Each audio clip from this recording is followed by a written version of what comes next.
He's been called the Mark Zuckerberg of Russia. Tech billionaire Pavel Durov, the creator of the globally popular messaging app Telegram.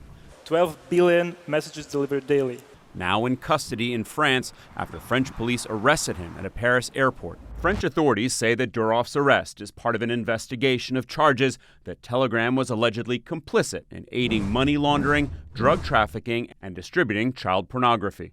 French prosecutors also say that Durov refused to comply with demands to help intercept potentially illicit communications. In a statement, the company said, Durov has nothing to hide. It is absurd to claim that a platform or its owner are responsible for abuse of that platform. I truly believe that privacy of our users and their trust to us and our responsibility for them is the most important thing in our business. Durov was flying to Paris from Azerbaijan, where Russian President Vladimir Putin also visited last week.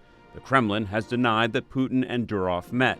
Durov had also created the Russian app VKontakte, known as Russia's Facebook. He fled the country in 2014 after refusing to turn over user data from the app to the Russian government.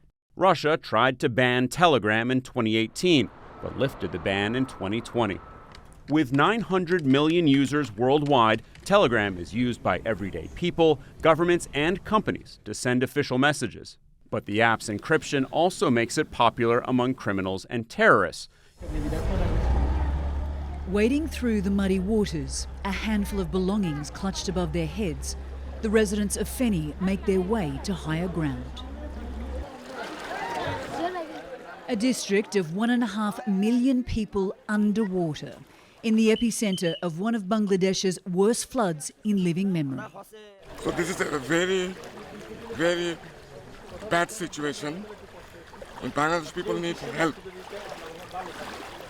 We need help. The military has been mobilized along with an army of volunteers, but it's slow going. The people who can walk out, no matter how deep the water, no matter their age, they are doing so, but there are countless numbers who are trapped in surrounding areas, and emergency services are completely overwhelmed, which is why volunteers are stepping in. As far as these people are concerned, this is no natural disaster. They believe India is squarely to blame for this catastrophe. India denies that, but confirmed that one of its dams across the border automatically released water due to excessive levels.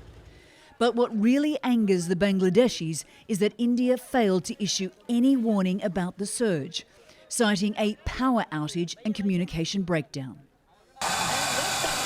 It's one thing to fly to space. It's another thing to do a spacewalk. Until now, only NASA or government astronauts have dared to venture out into the vacuum of space. But that is all set to change with SpaceX's Polaris Dawn mission, funded in part by billionaire businessman and philanthropist Jared Isaacman, who first flew to space 3 years ago as commander of SpaceX's Inspiration 4, the first all-civilian mission to orbit. Jared, some people are going to see the headlines and say, oh, this is just another billionaire going on a joyride to space.